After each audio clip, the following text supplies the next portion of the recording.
They say every wolf is born with a destiny written in the stars. Mine, apparently, was written in blood and broken bonds.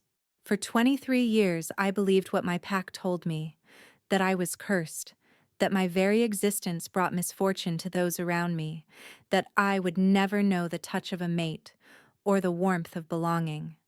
I believed it so deeply that when the Alpha King's golden eyes found mine across a crowded hall, I thought it was just another cruel joke the universe was playing on a wolf who'd already lost everything. My name is Sarah, and this is the story of how I learned that sometimes the greatest curse can become the most powerful destiny. The Crescent Moon Pack had been my prison long before they locked me in the cellar. I'd been born during an eclipse, when the moon hid her face and the wolves couldn't shift. My mother died bringing me into the world, hemorrhaging on a night when the pack healers found their magic muted and useless. My father followed her 6 months later, his heart simply giving out one morning as if it couldn't bear to keep beating without her. The pack elders whispered that I'd killed them both, that death clung to me like a shadow, that my presence poisoned the very ground I walked on. Alpha Marcus made it official on my 16th birthday. The Curseborn will not participate in pack runs. She will not attend gatherings. She will not seek a mate. His voice had echoed through the meeting hall while I stood before the assembled pack, feeling 100 pairs of eyes burning into my skin. She will serve, and through service, perhaps the moon goddess will show mercy on her tainted soul. Serve. Such a gentle word for what they made me do. I cleaned their houses, washed their clothes, prepared their meals.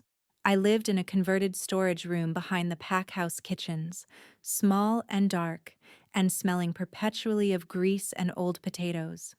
I was fed scraps, spoken to in commands, touched only when someone needed to shove me aside or cuff me for some imagined slight. The younger wolves threw things at me sometimes, stones or rotten fruit, while their parents looked away. They called me Cursebringer, death-touched, broken wolf. The worst part wasn't the cruelty. It was the loneliness.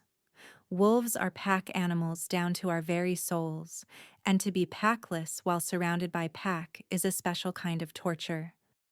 I felt the bond I should have had with them, felt the place where it should have lived in my chest, but it was empty and aching, a wound that never healed.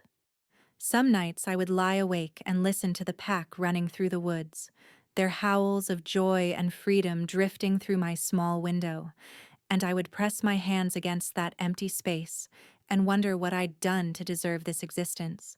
I'd been taught never to shift. Your wolf is probably as cursed as you are, Alpha Marcus had told me once. Best keep it locked away where it can't hurt anyone. So I did. For 23 years, I kept that part of myself caged, buried so deep I could barely feel her anymore. Sometimes, though, in dreams, I would run on 4 legs through moonlit forests, and I would wake with tears on my cheeks and the taste of freedom bitter on my tongue. Everything changed the day the Alpha King sent out his summons.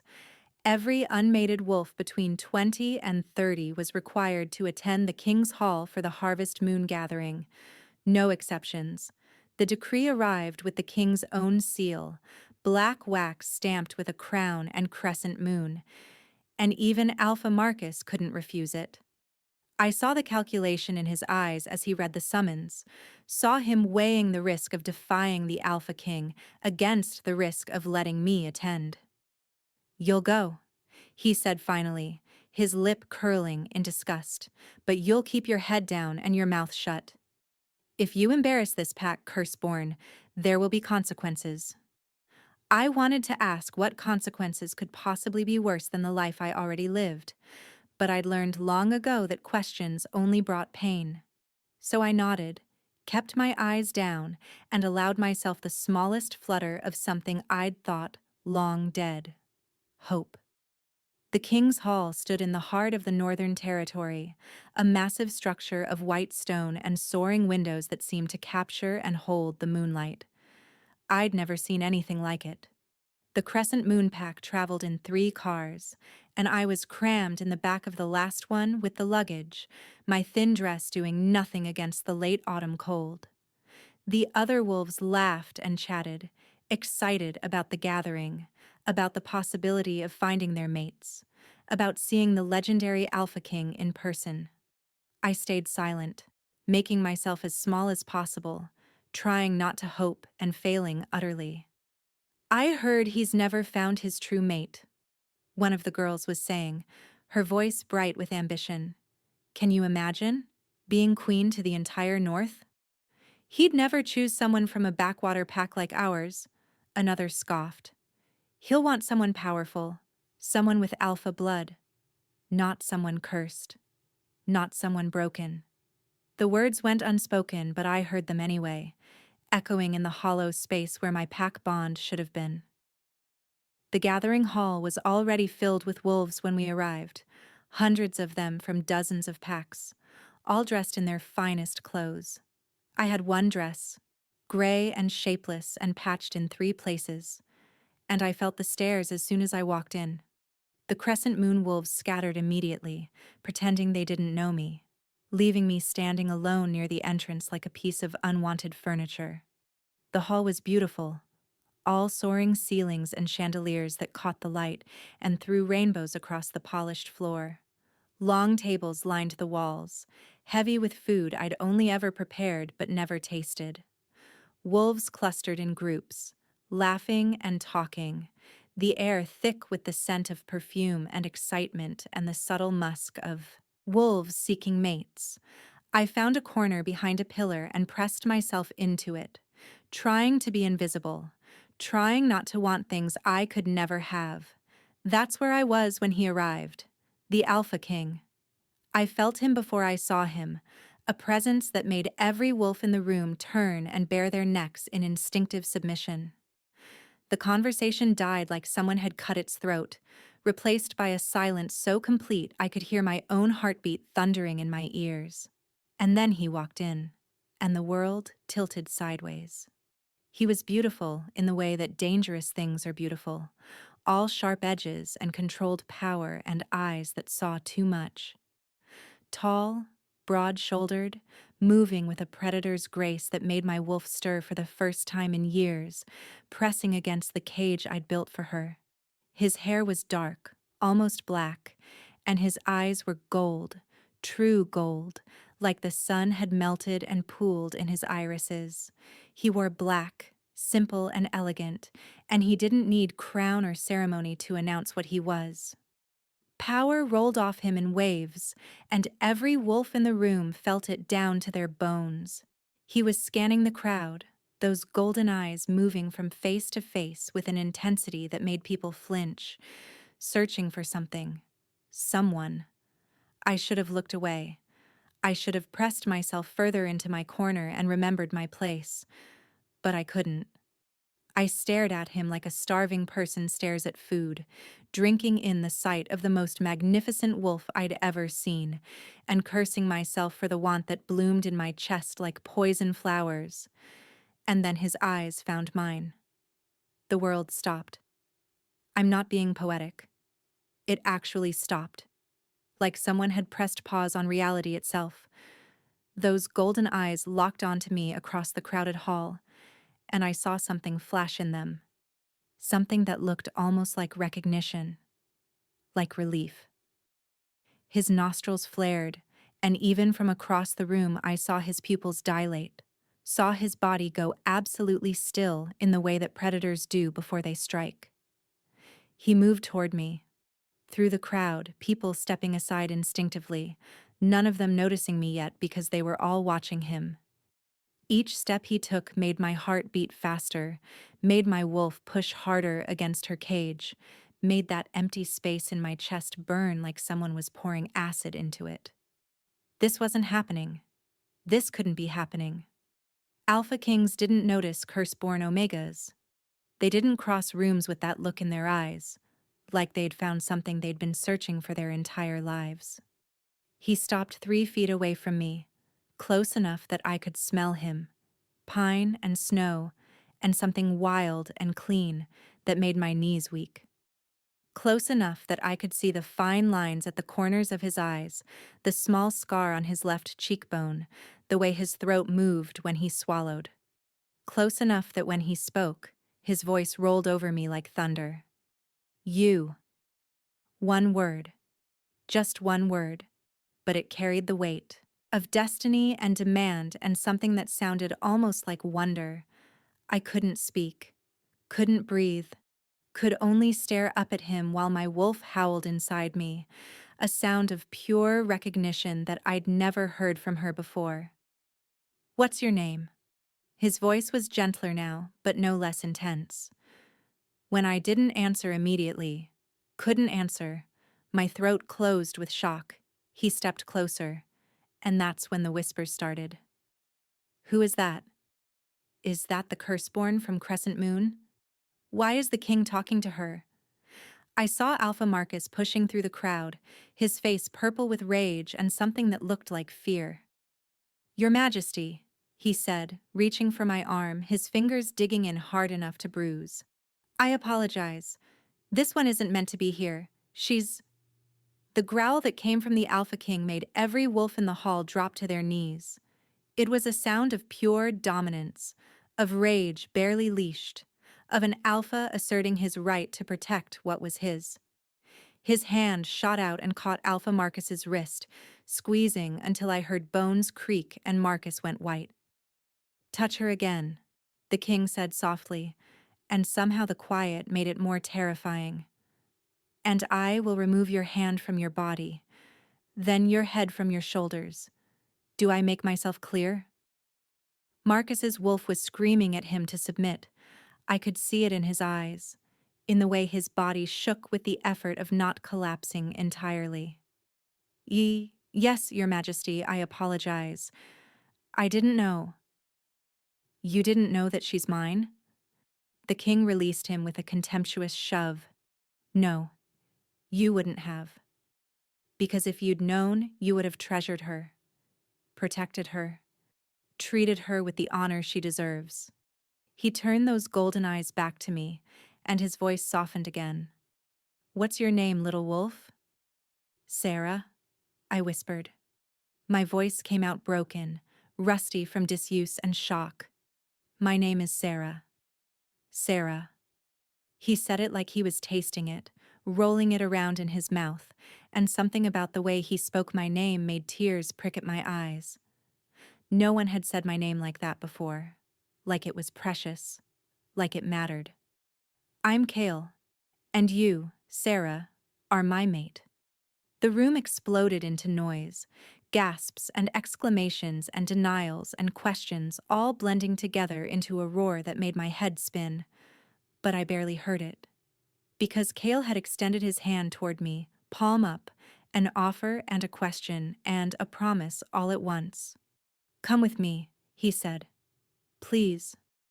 I looked at his hand, strong and scarred and steady.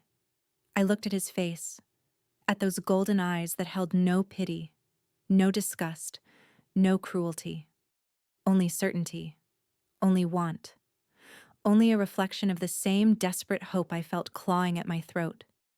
My whole life, I'd been told I was cursed, that I brought death and misfortune, that I would never have a mate, never have a bond, never have anything but service and suffering. And here stood the most powerful wolf in the north, calling me his. I took his hand. His fingers closed around mine, warm and sure, and the bond snapped into place like a key turning in a lock. It was nothing like I'd imagined. It was everything. Sudden and overwhelming and complete. A golden thread that spooled out from my chest and wrapped around his, binding us together with a certainty that made me gasp. I felt him, felt his wolf, wild and fierce and utterly focused on me. Felt his emotions crash over me, triumph and possessiveness, and a tenderness so fierce it made my chest ache. And underneath it all, I felt something I'd never felt before. I felt wanted. Kale's eyes widened slightly, and I knew he felt it too. Felt me, The broken places and the buried strength, and the wolf I'd kept caged for so long. His hand tightened on mine almost convulsively.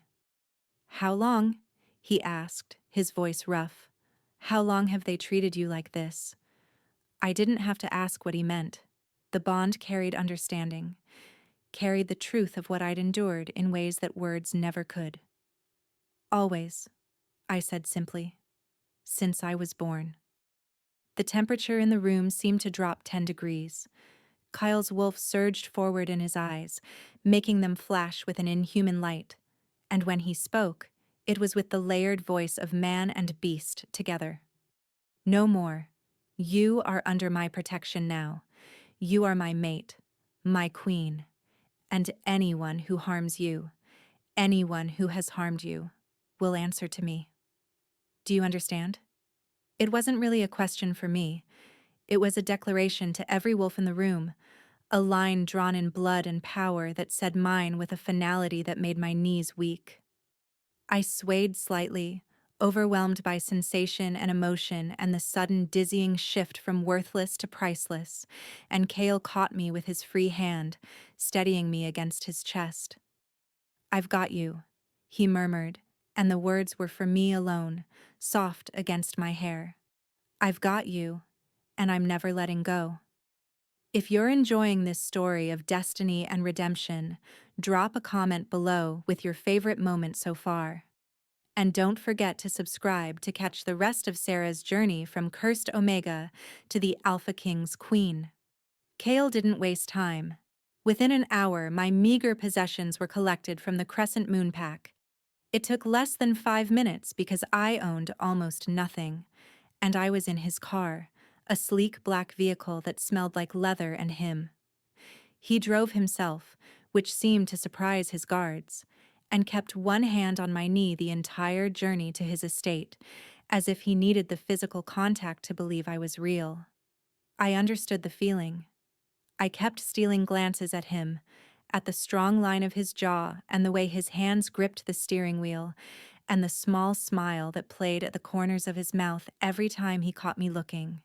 The bond hummed between us, warm and golden and new, and every time I brushed against it mentally, I felt his immediate response, a surge of contentment and possession and protective ferocity. That made me shiver. "Tell me about yourself," he said as we drove through the darkness, the road lit only by the car's headlights and the half moon overhead. "Everything. I want to know everything. Where did I even start? What was there to know about a girl who'd spent her whole life being nothing?" "I don't know what to say," I admitted. "My life has been small. I cooked and cleaned for the pack. That's all."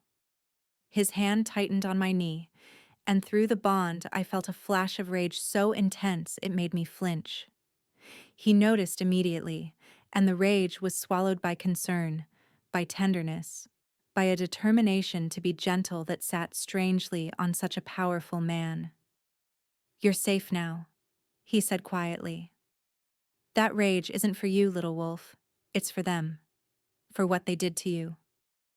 "They said I was cursed," I heard myself say. "That my birth killed my mother. That my father died because of me. That I bring misfortune to anyone who gets close to me." Even now, speaking the words made them feel true, made that old, familiar shame curl in my stomach like a poisonous snake. "Look at me." It was a gentle command, but a command nonetheless. I turned my head, meeting those golden eyes in the dim light of the car. "You are not cursed. You are not broken. You are not any of the lies they told you. You are my mate, chosen by the moon goddess herself, and you are perfect." "You don't know me," I whispered. "What if they were right? What if something happens to you because of me?" He pulled the car over to the side of the road, so abruptly I gasped and turned to face me fully. Both hands came up to cut my face, his thumbs brushing away tears I hadn't realized were falling. "Listen to me, Sarah. I have lived for 32 years without finding my mate. 32 years of searching every gathering, every pack, every corner of my territory, looking for the one person who was made for me. And tonight, I walked into that hall and I found you. Do you understand what that means? I shook my head mutely, unable to speak past the lump in my throat. It means the moon goddess brought us together. It means that everything you suffered, every moment of pain and loneliness, was leading you to this. To me. To us. His voice dropped lower, became almost reverent. You are not cursed, little wolf. You are blessed. You are mine. And I am never going to let anyone make you feel worthless again. Why? The word burst out of me, raw and desperate. Why me? I'm nothing. I'm nobody. You're the Alpha King. You could have anyone. I don't want anyone. He leaned forward until our foreheads touched, until I could feel his breath on my lips, until the bond between us was singing so loudly I couldn't hear anything else. I want you. Only you. Always you. From the moment I saw you, my wolf recognized his mate. The broken places in me that I thought would never heal, they're healing right now, just from being near you. You are not nothing, Sarah. You are everything. He kissed me then, soft and careful and achingly gentle, like I was something precious that might break. I'd never been kissed before, never been touched with tenderness, never been held like I mattered. And when he pulled back, I was crying in earnest, sobbing against his chest while he held me and murmured soft reassurances and let me release 23 years of pain and loneliness and grief. I've got you, he kept saying. I've got you. You're safe now. You're mine now. I've got you. When I finally calmed, he wiped my face with infinite gentleness and started driving again. But something had shifted. The tight, frightened knot in my chest had loosened slightly, and for the first time in my life, I let myself believe that maybe, just maybe, I deserved something good. The Alpha King's estate was massive, a sprawling mansion surrounded by forest and protected by guards who snapped to attention when they saw our car. Kale led me inside with his hand on the small of my back, and I tried not to gape at the soaring ceilings and elegant furniture and the sheer space of it all. My entire pack house could have fit in his entrance hall alone. You must be exhausted, he said, watching me with those perceptive golden eyes. Let me show you to your room. My room, I repeated, and hated the small, hopeful note in my voice. I'd expected to be taken to his room, and the fact that he was giving me my own space felt both relieving and disappointing in equal measure. He smiled, and it transformed his face from beautiful to devastating. For now, until you're ready. I won't rush you, Sarah. The bond between us is new, and you've been through trauma I can barely comprehend. We have time, all the time in the world. He led me up a grand staircase and down a hallway lined with doors, finally stopping at one near the end. When he opened it, I couldn't suppress my gasp. The room was enormous, with a four-poster bed piled with soft blankets, a fireplace, windows that overlooked the forest, and a door that led to what I glimpsed was a private bathroom. It was beautiful. It was more than I'd ever dreamed of having.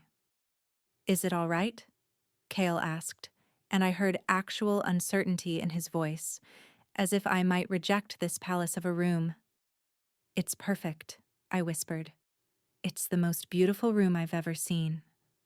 His expression softened. My room is just across the hall. If you need anything, anything at all, you come get me. Understood? I nodded, suddenly shy. He was standing so close, and the bond was pulling at me, urging me toward him, but I didn't know what I was allowed to want, didn't know how to navigate this new reality where I apparently mattered. Sarah, he waited until I looked up at him. You can want things. You're allowed to want things. If you want me to stay, I'll stay. If you want me to go, I'll go. If you want me to hold you while you sleep because you're afraid of being alone, I will hold you all night and count it a privilege. You just have to tell me what you need. I don't know what I need, I admitted. I don't know how to do this, how to be someone's mate, how to be worthy of you. He made a low sound in his throat, almost pained, and pulled me into his arms. I went willingly, pressing my face against his chest and breathing in his scent, letting it calm the racing of my heart. You don't have to be worthy. You already are. And we'll figure it out together, all right? One day at a time. One moment at a time. I nodded against his chest, and we stood there for a long moment, just holding each other, the bond between us warm and steady and real. Finally, he pressed a kiss to the top of my head and stepped back. There are clothes in the closet, all in your size. I had them prepared as soon as I felt the bond snap into place. Sleep as long as you want tomorrow. No one will disturb you. And when you're ready, come find me. We have much to discuss. He left, closing the door softly behind him, and I was alone in my beautiful room with my beautiful new life, and I had absolutely no idea what to do with any of it. So I did the only thing I could think of. I took a shower, my first real shower, with hot water and soap that smelled like flowers and a bathroom that was bigger than my old room, and I put on the softest pajamas I'd ever touched, and I climbed into that enormous bed. And then I cried. I cried for the girl I'd been, for the years of suffering and loneliness and believing I was worthless. I cried for my parents, whom I'd never really known but mourned anyway. I cried for the wolf inside me who'd been caged so long she'd almost forgotten how to howl, and I cried from relief, from fear, from the overwhelming sensation of having everything change in a single night. Through the bond, I felt Cale stir across the hall, felt his concern, his desire to comfort, his restraint as he forced himself to give me space. And somehow, knowing he was there, knowing he cared, made it easier to breathe. Made it easier to believe that maybe I really was safe now. I fell asleep with my hand pressed over my heart, over the place where the bond lived, and for the first time in 23 years, I dreamed of running free under the moonlight, and I wasn't alone. I woke to sunlight streaming through windows I'd forgotten to close and the smell of coffee wafting from somewhere nearby. For a moment, I panicked, thinking I'd overslept and there would be punishment. And then I remembered the Alpha King and the bond, and the fact that my entire life had changed in the space of a single evening. There was a knock on my door, soft and polite.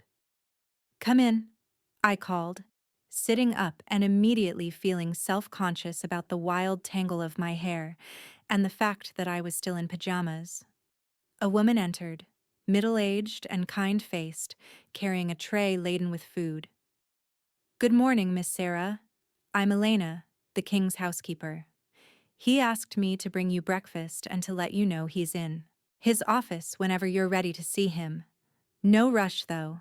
He was very clear that you're to take all the time you need." She set the tray on the small table by the window, and I stared at it in disbelief. Scrambled eggs, bacon, toast with jam, fresh fruit, and orange juice. It was more food than I usually ate in 3 days. "Thank you," I managed, my voice hoarse. Elena's expression shifted to something that looked like pity mixed with anger. "You don't have to thank me for basic kindness, dear. Though I suspect you've had precious little of it in your life." She moved to the closet and pulled out a simple dress, forest green and soft. "This should fit. The king had an entire wardrobe prepared for you. When you're dressed and fed, just ask any of the staff where to find his office. We all know you're his mate, and we're all honored to serve you." She left before I could respond, and I sat there feeling overwhelmed and strange and grateful. I ate slowly, savoring every bite, and dressed in the green dress that fit perfectly and made my eyes look brighter than I'd ever seen them. I found a brush in the bathroom and worked the tangles from my hair, and stared at myself in the mirror for a long moment. I looked different, not because anything about me had physically changed, but because something in my eyes was different. A spark of hope, maybe, or the first fragile shoots of self-worth. I looked like someone who might actually deserve to be the Alpha King's mate. I found Kale's office with help from a friendly guard who bowed to me, actually bowed, when I asked for directions. The door was partially open, and I could see him inside, sitting behind a large desk, frowning at a laptop. He looked tired, I realized, like he hadn't slept well. Through the bond, I could feel his preoccupation, his worry, his determination about something I couldn't quite sense. I knocked softly, and his head snapped up. The frown vanished instantly, replaced by a smile that made my stomach flip. "Sarah, come in, please." I entered, closing the door behind me, and stood awkwardly in the middle of the room. He rose from his desk and crossed to me, taking my hands in his and studying my face with an intensity that made me blush. "How did you sleep?" "Better than I have in years," I admitted. "The bed it's wonderful. Everything is wonderful. I don't know how to thank you." His thumb stroked over my knuckles. "You don't need to thank me. Providing for my mate is my privilege, not a favor." He guided me to a comfortable chair near the fireplace and settled into the one across from me, our knees almost touching. "I need to talk to you about something serious. Can you handle that right now, or do you need more time to settle in?" Worry spiked through me. "What is it? Is something wrong?" "Nothing's wrong," he said quickly, reassuringly. "But I spent most of last night investigating your pack. Your Alpha Marcus and his wolves. What they did to you." My stomach clenched. "Oh, Sarah, what they did to you wasn't just cruel. It was illegal. Pack law strictly prohibits the abuse and neglect of pack members, especially those who are vulnerable.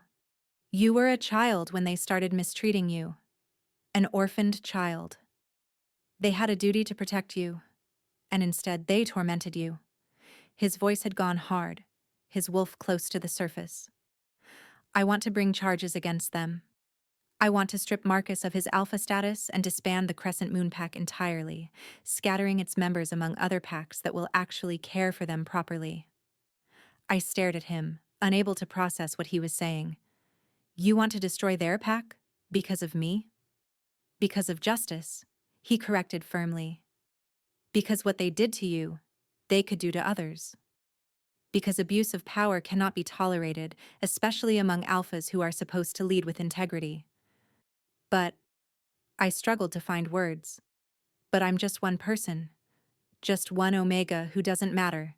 Stop." The command in his voice made me fall silent instantly.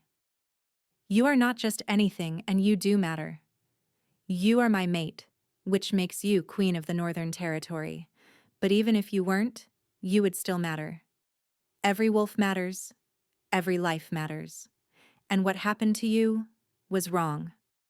I felt tears threatening again and blinked them back furiously. "What do you need from me? Your testimony? Your story? I know it will be painful to relive, but I need you to tell me everything they did. Everyone who hurt you. Every way they made you suffer. I'll have it documented, and then I'll bring it before the Wolf Council." He leaned forward, his eyes intense. "But I won't do it without your permission. This is your choice, Sarah. Whatever you decide, I'll support you." I thought about Alpha Marcus and his cold eyes, about the pack members who'd thrown stones at me and called me curse-born, about 23 years of loneliness and pain and believing I deserved it all. And I thought about the other wolves in the pack, the young ones especially, and wondered if there were others like me who were suffering in silence. "I'll do it," I said quietly. "I'll tell you everything. And I'll testify before the council if that's what's needed." Kale's expression filled with pride and tenderness. He reached out and cupped my cheek, his thumb brushing away a tear I hadn't realized had fallen. "You are so brave, so much stronger than you know." He stood, offering me his hand. "Come, let's go somewhere more comfortable, and you can tell me your story at your own pace." He led me through the mansion to a sunroom filled with plants and comfortable furniture, where we could sit side by side on a couch, with windows overlooking the forest. And there, with his hand holding mine and the bond humming between us, I told him everything. Every hurt, every insult, every moment of cruelty and neglect.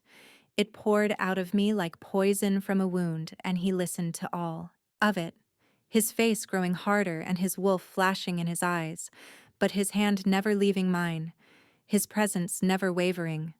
When I finally finished, hoarse and exhausted, he pulled me into his arms and held me while I shook. "Never again," he growled against my hair. "Never again will anyone treat you like that. Never again will you suffer alone. I swear it on my life, on my wolf, on everything I am." And wrapped in his arms, feeling his heart beat against mine and the bond glowing warm and golden between us, I finally, truly believed that I was safe. The Wolf Council convened 3 weeks later, and I stood before them in a formal hearing room, wearing a dress of midnight blue that Kale said made me look like royalty. He stood beside me, his hand on the small of my back, his presence a steady anchor as I recounted my story to the assembled alphas and elders who made up the council. Alpha Marcus was there, flanked by guards, his face purple with rage and fear. "She's lying," he kept insisting. "The girl is cursed, disturbed. She brings misfortune." "Enough." Kale's voice cut through the room like a blade. "You will not speak unless given permission. You will show respect to my mate and your queen, or I will remove you from this proceeding by force." The council members exchanged glances, and I saw calculation in their eyes, saw them weighing politics and power and the danger of offending the Alpha King. But I also saw something else. I saw belief. Because Kale had brought evidence. He'd interviewed other pack members who'd witnessed the abuse, young wolves who'd been brave enough to speak up once they knew they'd be protected. He'd brought medical records showing my malnutrition and untreated injuries. He'd built a case so thorough that even the most skeptical council member couldn't deny the truth. In the end, the verdict was unanimous. Alpha Marcus was stripped of his title and banished from pack lands entirely. The Crescent Moon Pack was officially disbanded, its members given the choice of joining other packs in the region. Several of the wolves who'd actively participated in my abuse were punished with community service and mandatory counseling. And a new law was passed, requiring regular welfare checks on all pack members, especially orphans and omegas, to prevent abuse from happening in the shadows. It was justice. It was vindication. It was closure. And when it was done, when we left that hearing room and stepped into the cool evening air, I felt something lift from my chest. Something heavy and dark that I'd carried for so long I'd forgotten it was there. "How do you feel?" Kale asked softly, his arm around my waist as we walked to the car. "Free," I said, and meant it. "I feel free." He stopped walking and turned to face me, his golden eyes bright with emotion. "Good. Because I want you to be free, Sarah. Free to be yourself. To discover who you are without the weight of their lies crushing you. Free to choose what you want from this life, from our bond, from me." "I've already chosen," I said, the words coming easily now. "I choose you. I choose us. I choose to believe that I was never cursed at all. That maybe everything I went through was just leading me here. To you." He kissed me then, there in the parking lot with the moon rising overhead and the bond singing between us. And it was nothing like that first kiss in the car. This was claiming, possession, promise, and passion all rolled into one. This was a kiss that said mine and yours and ours, that said we were building something together, something that would last. When we finally broke apart, both breathing hard, he rested his forehead against mine. "I love you," he said, the words fierce and true. "I know it's fast. I know we've only known each other a few weeks. But I love you. I love your strength and your kindness, and the way you've survived things that would have broken most wolves. I love you, Sarah." My heart felt too big for my chest, swollen with emotion I didn't have words for. "I love you too," I whispered. I didn't know I could. I didn't know I was allowed to. But I do. I love you. This story is proof that true love sees beyond curses and labels. If you believe in second chances and destined mates, hit that subscribe button to support more stories like this. We were married a month later in a ceremony attended by wolves from across the Northern Territory. I wore white lace and flowers in my hair, and Cale wore traditional ceremonial robes that made him look like the king he was. We exchanged vows under the full moon, and when we marked each other, his teeth at my throat, mine at his, the bond between us exploded into something so brilliant and complete that I gasped with the force of it. I was no longer just Sarah, the curse-born Omega. I was Sarah, Queen of the Northern Territory, mate to the Alpha King, and for the first time in my life, I knew exactly who I was supposed to be. But becoming queen came with responsibilities I hadn't anticipated. Cale had warned me, had tried to prepare me, but nothing could quite capture what it meant to help lead an entire territory of wolf packs.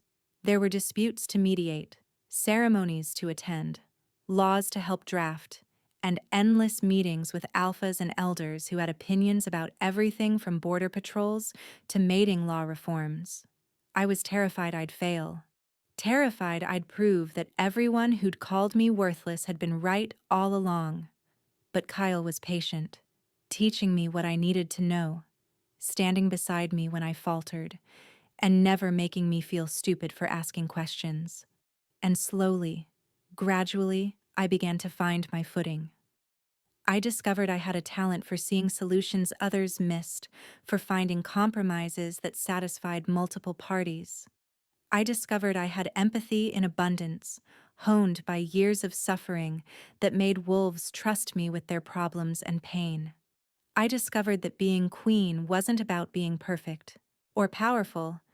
It was about serving the wolves of the territory with integrity and compassion. And I discovered my wolf. 6 months after the wedding, Cale took me deep into the forest on a night when the moon was full and bright, and he helped me lower the walls I'd built around that caged part of myself. It was terrifying and painful and beautiful all at once. And when I finally shifted for the first time in my life, I understood why wolves needed this so desperately. My wolf was silver white, smaller than Cale's massive black wolf, but fast and graceful.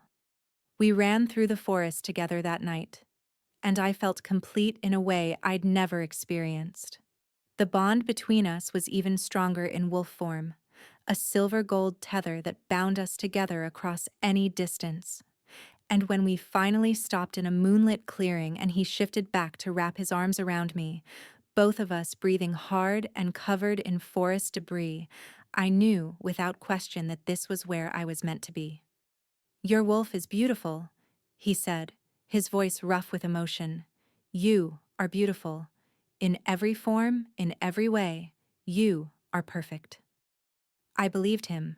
Finally, completely, I believed him. Life settled into a rhythm. We woke together, trained together, worked together, and fell into bed together exhausted and content.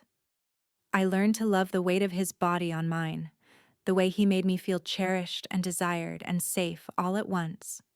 I learned that intimacy could be gentle or fierce, playful or profound, and that with the right person, it was always an expression of the love we shared. I made friends among the pack, other queens and powerful she-wolves who'd initially been skeptical of me but gradually accepted me as one of their own. I started programs to help vulnerable pack members, using my own experience to identify wolves who were being neglected or abused and making sure they got the protection and resources they needed. It became my passion, my purpose, the thing I'd been meant to do all along, and I healed. Slowly, day by day, the wounds of my past scarred over and faded. I still had nightmares sometimes, still flinched when people moved too quickly or raised their voices. But Kale was always there, patient and understanding, helping me work through the trauma, reminding me that I was safe, that I was loved, that I was home. 2 years after we met, I discovered I was pregnant. The healer confirmed it on a spring morning when the world was green and new, and I sat in her office for a long moment, my hand pressed to my still flat stomach, feeling terror and joy war inside me. What if I really was cursed? What if something happened to the baby because of me? What if I was a terrible mother? What if, what if, what if? I went to find Kale, my thoughts spiraling, and found him in the training yard working with some of the younger wolves. He took one look at my face and dismissed the class immediately, pulling me into his office and closing the door. What's wrong? He cupped my face, his eyes searching mine with concern. Are you hurt? Did something happen? I'm pregnant, I blurted out, and watched his face transform. Shock, then joy so bright it was almost painful to witness, then fierce protectiveness that made his wolf flash in his eyes. Pregnant, he repeated, like he was testing the word. His hands moved to my stomach, large and warm and gentle. We're having a baby. We're going to be parents. What if something's wrong with me? I whispered. What if the curse is real and I hurt the baby somehow? What if... Stop. He pulled me close, his hand cradling the back of my head. There is no curse, Sarah. There never was. You are going to be an incredible mother, and our child is going to be healthy and loved and perfect, because they're ours. Do you understand? I nodded against his chest, letting his certainty wash over me, letting the bond carry his absolute conviction until I could believe it too. I'm scared, I admitted. I know, but you don't have to be scared alone. We're in this together, always together. And we were. Through the pregnancy, through the birth of our daughter. A perfect, beautiful girl with her father's golden eyes and my silver hair, through the sleepless nights and overwhelming joy of parenthood. Kale was beside me for all of it, supporting me, loving me, being the partner I'd never thought I'd have. Our daughter, whom we named Luna, grew up knowing she was loved. She grew up in a home filled with warmth and laughter and safety. She grew up watching her parents work together to lead their territory with compassion and strength. And she grew up never, ever doubting that she was wanted and precious and perfect exactly as she was. Sometimes, in quiet moments, I thought about the girl I'd been, the curse-born Omega who'd believed she would never have anything good. And I marveled at how wrong I'd been, at how the moon goddess had been weaving a path toward this all along. The suffering hadn't been meaningless.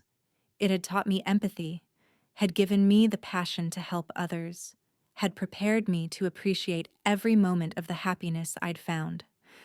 I wasn't cursed. I never had been. I was blessed.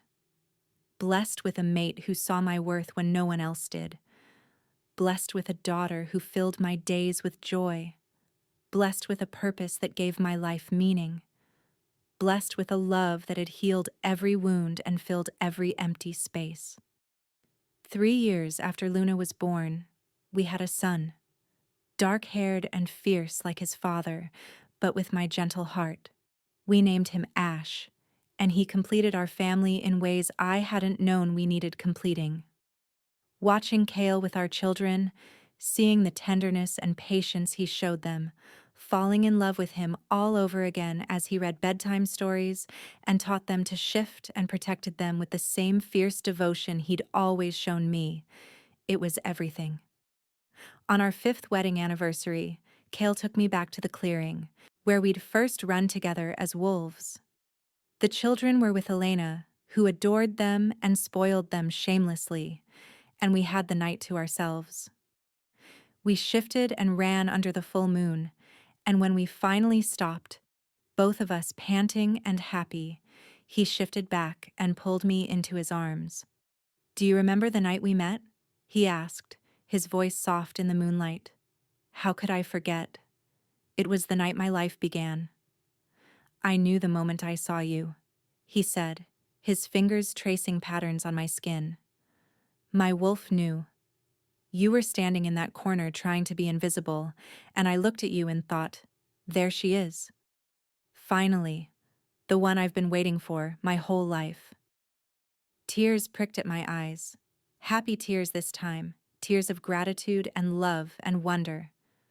"I thought you were a dream. I thought there was no way the Alpha King could want someone like me." "Someone like you," he repeated, his voice fierce. "You mean someone brave and kind and strong? Someone who survived impossible odds and came out the other side with her compassion intact? Someone who makes me better just by existing?" He kissed me softly. "I am the luckiest wolf alive, Sarah. Not because you're my queen, but because you're you. Because you chose me. Because you let me love you." "I'm the lucky one," I whispered. "You saved me." "No." He shook his head. "You saved yourself. I just gave you a safe place to land. You did the hard work of healing, of believing you deserved good things, of becoming the incredible woman and queen you are. That was all you." We made love under the stars that night. Slow and tender and perfect. The bond between us glowing so brightly I could see it with my eyes closed. And afterward, wrapped in his arms with the moon shining down on us, I thought about destiny and fate, and curses that were never real. My pack had called me cursed, but the Alpha King called me his destiny, and in the end, destiny had won. Love had won. Hope had won. Because I wasn't broken. I never had been. I was just waiting. Waiting for the right person to see me, truly see me, and show me what I'd always been capable of becoming. I was waiting for Kale. I was waiting for this life. I was waiting for love to find me and teach me that I'd always been enough. And now, finally, I knew it in my bones. I was enough. I was worthy. I was loved. And I was home. Are you loving Sarah and Kale's journey? Show some love by dropping a comment with your thoughts. What would you do if you discovered you were the Alpha King's destined mate? The years flowed like water, each one bringing new joys and challenges. Luna grew into a strong, compassionate young woman who had her father's leadership abilities and my empathy for those who suffered. Ash became a fierce warrior with a poet's heart, protective of his family and gentle with those who needed tenderness. Watching them grow, seeing them become themselves, was a privilege that never stopped amazing me. I continued my work, helping vulnerable wolves throughout the territory. What had started as personal passion became an official program, the Queen's Haven, a network of safe houses and support systems for wolves who were being abused or neglected. We rescued hundreds of wolves over the years, many of them with stories similar to mine, and I made it my mission to ensure that no wolf would ever suffer alone the way I had. Kyle supported me in everything, using his authority to enforce the laws we drafted together, standing beside me at every Haven opening, and never making me feel like my past made me less capable. If anything, he said, it made me more qualified. I understood the wolves we were helping in ways no one else could. I knew their shame and fear and desperate hope, because I'd lived it. We grew older together, our bond deepening with each passing year. I learned every scar on his body and the story behind each one. He learned every way to make me laugh, to comfort me when nightmares came, to challenge me when I doubted myself. We fought sometimes, as all couples do, but we always came back to each other, always remembered that we were partners and nothing was worth damaging what we'd built. On the 10th anniversary of the night we met, the Wolf Council held a special ceremony in our honor. They presented us with a crystal sculpture of two wolves, one black and one silver, intertwined beneath a full moon. The inscription read, "For their majesties, Alpha King KL and Queen Sarah, who prove that true leadership is born from compassion, that strength comes from vulnerability, and that the greatest power is love." I stood there with Kale's hand in mine, Luna and Ash beside us, and looked out at the assembled wolves, alphas and omegas, warriors and healers, young and old, and I saw their respect, their love, their trust. These wolves looked to us for guidance and protection, and we gave it gladly, because we understood what it meant to serve. Later that night, after the ceremony and the celebration, after we'd tucked our children into bed and stood together watching them sleep, Kale pulled me into his arms and held me close. "Do you ever think about how different your life could have been?" he asked softly. "If you hadn't come to that gathering? If we hadn't found each other?" I thought about the girl I'd been, trapped in that storage room, believing she was cursed and worthless and destined for nothing but suffering. And I thought about the woman I'd become, confident, capable, loved beyond measure. "Sometimes," I admitted. But then I remember that the moon goddess had a plan all along. Every moment of pain, every year of loneliness, it was all leading me here. To you, to our family, to this life we've built together. I looked up at him, at those golden eyes that still made my heart race after all these years. "I wouldn't change any of it, Kale. Not if it meant losing this." He kissed me, deep and slow and full of promise. "Neither would I. You are the best thing that ever happened to me, Sarah. My mate, my queen, my everything. And you are mine," I said. "Always and forever. Until the stars fall and the moon forgets to rise. You are mine."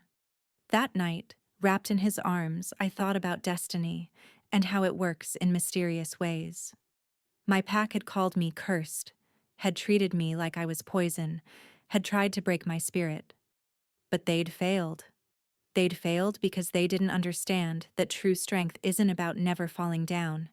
It's about getting back up. It's about surviving. It's about refusing to let cruelty turn you cruel. They'd called me cursed, but the Alpha King called me his destiny. And in the end, love was stronger than any curse could ever be. Because love sees what others miss.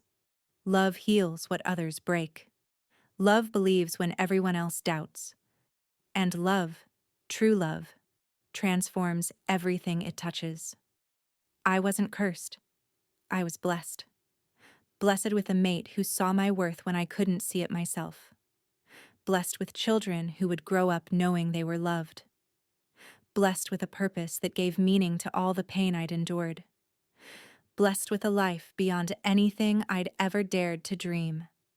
And as I drifted off to sleep, safe in Kale's arms, the bond between us humming its eternal song, I whispered a prayer of gratitude to the moon goddess who'd brought us together.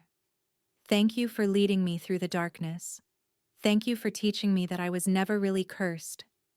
Thank you for showing me that sometimes the longest, hardest roads lead to the most beautiful destinations. Thank you for giving me him. For giving me us. For giving me this chance to become who I was always meant to be. Thank you for proving that destiny is real, and love conquers all, and happy endings exist for those brave enough to believe in them." The morning after our anniversary, I woke to find Kale already awake, watching me with an expression I couldn't quite read. There was tenderness there, as always, but also something else. Something that looked like wonder. "What?" I asked, reaching up to touch his face. "Why are you looking at me like that?" "I just realized something," he said, catching my hand and pressing a kiss to my palm. Do you remember what Alpha Marcus used to say? That you brought misfortune to those close to you? My chest tightened at the memory, old pain flaring briefly before I pushed it down. Yes. Why?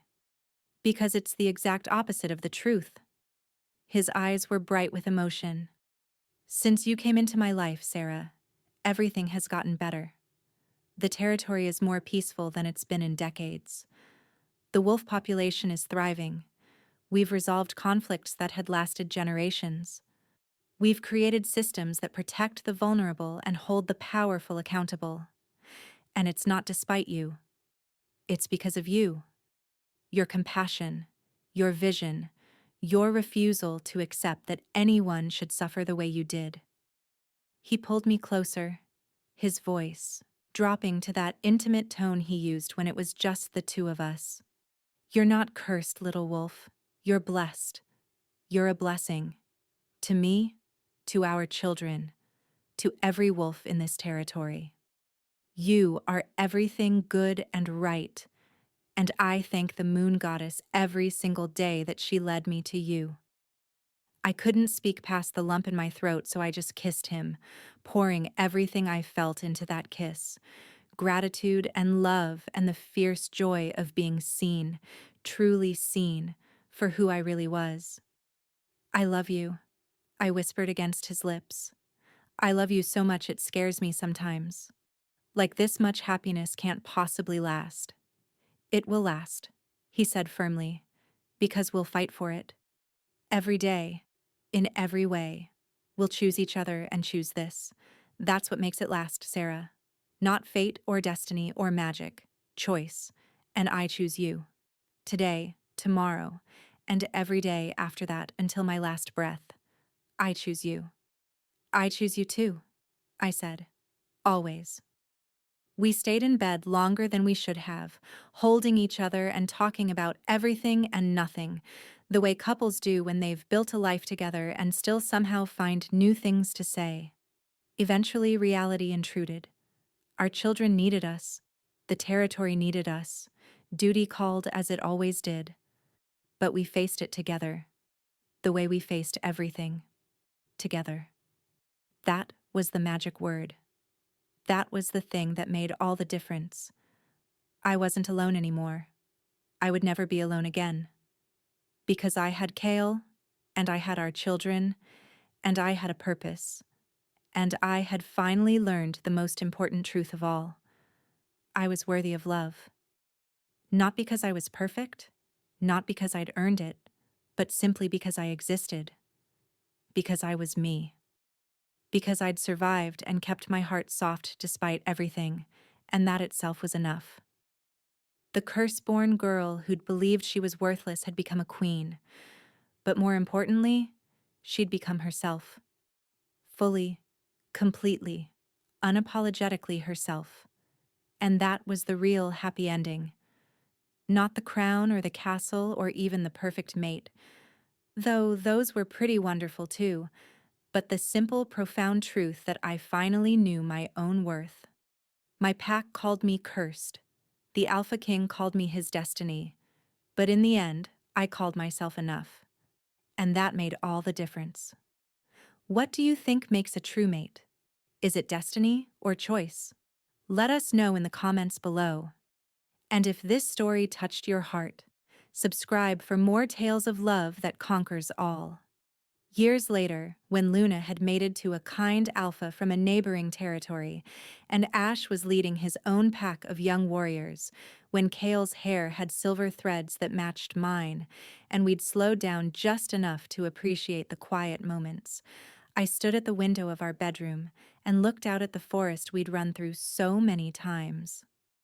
Kyle came up behind me, wrapping his arms around my waist and resting his chin on my shoulder. "What are you thinking about?" "Everything," said honestly. "How far we've come. How different everything is from what I thought my life would be." "Regrets?" he asked, and I could hear the smile in his voice because he already knew the answer. "Not a single one." I turned in his arms to face him. This man who'd changed everything, who'd seen me when I was invisible, who'd loved me when I was unlovable.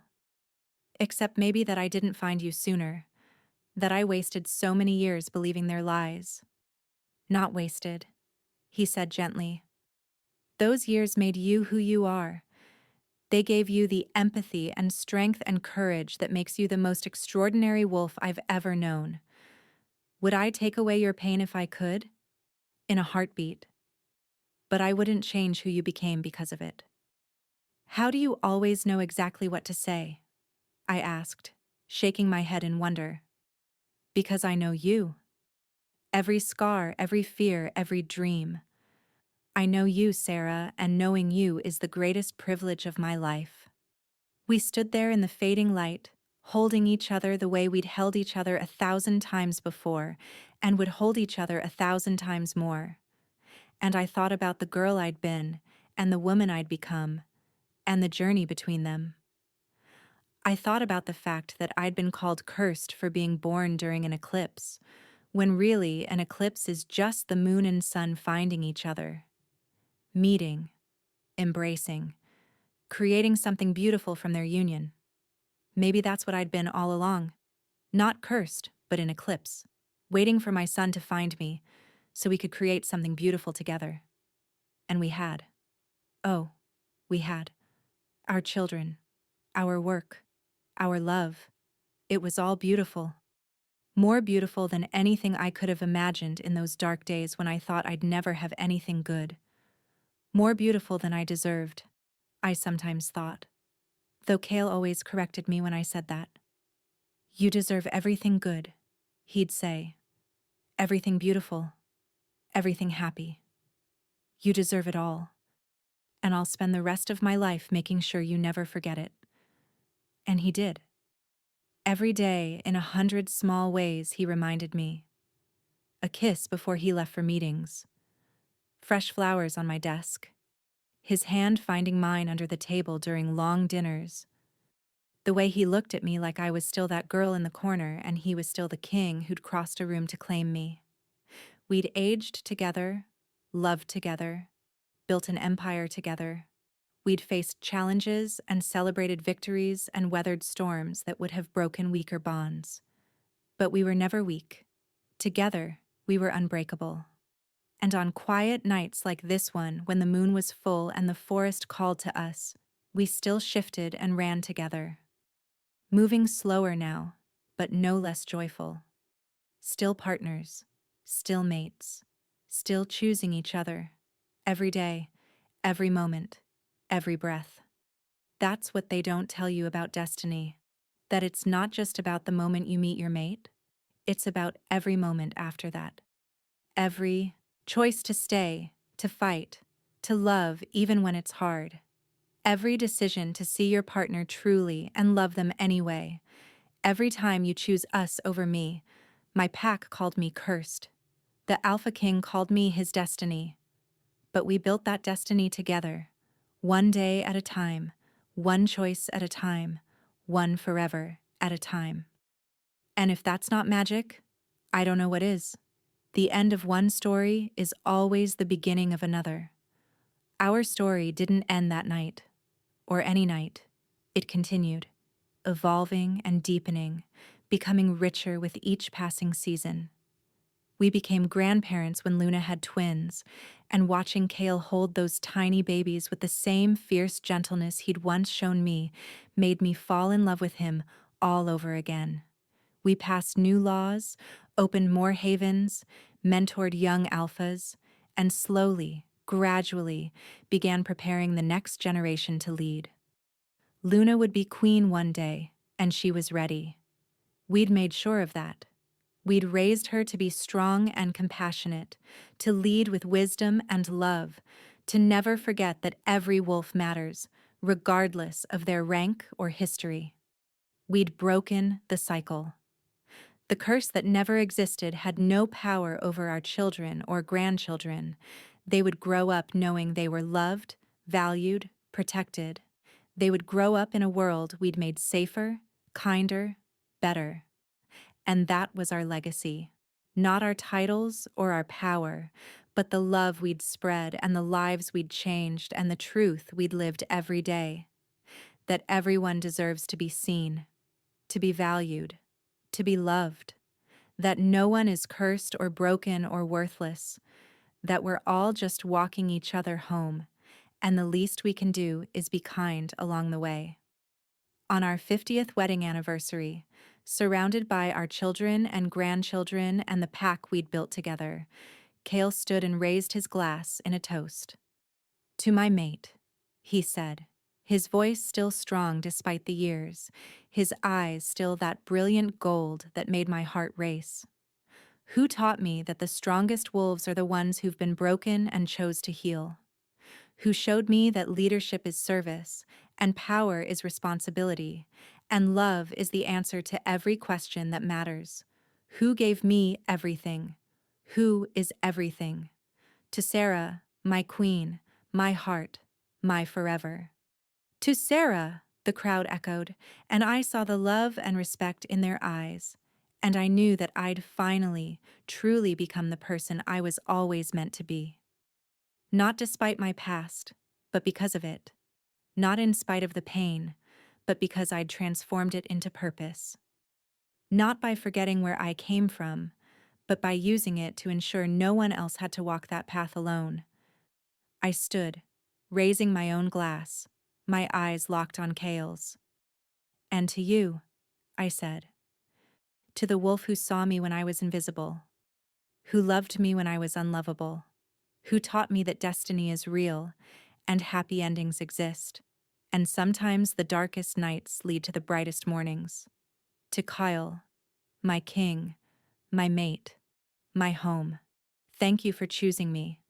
Thank you for never giving up on me. Thank you for showing me that I was never cursed at all. I was just waiting for you." We drank, and then we danced, moving together with the ease of 50 years of practice, our bodies knowing each other so well we didn't need to think. And as we swayed under the lights, surrounded by love and life and laughter, I thought about that girl in the storage room. I thought about how she'd believed she was nothing, how she'd thought she'd never have anything good, how she'd been so certain the pack was right, that she was cursed and broken and worthless. And I wished I could go back and tell her to hold on, tell her that it gets better, so much better than she could possibly imagine. Tell her that she's stronger than she knows, braver than she thinks, and worthy of everything she's afraid to want. Tell her that her pack was wrong, that she wasn't cursed, that destiny was real, and love was coming, and someday soon, everything would change. Tell her that the Alpha King was waiting for her, that he would see her, truly see her, and call her his destiny. That he would love every broken piece and help her become whole. That he would give her a life beyond her wildest dreams. Tell her to hold on, just hold on, because magic is real and true love exists, and happy endings aren't just for other people. They're for her too, for everyone, for anyone brave enough to believe. But I couldn't go back. I could only move forward, carrying her memory with me, honoring her pain by living a life that proved them all wrong, by being happy, by being loved, by being exactly what they said I'd never be. Enough, worthy, whole, home. My pack called me cursed. The Alpha King called me his destiny, and I called myself blessed. Because despite everything, through everything, I'd found my way to love, and love, in the end, was all that mattered. Love was everything, and it always would be. If you've made it this far in Sarah's journey from cursed to chosen, you're part of our pack now. Drop a comment telling us what you'd name your wolf, and don't forget to subscribe so you never miss a story about love, destiny, and second chances.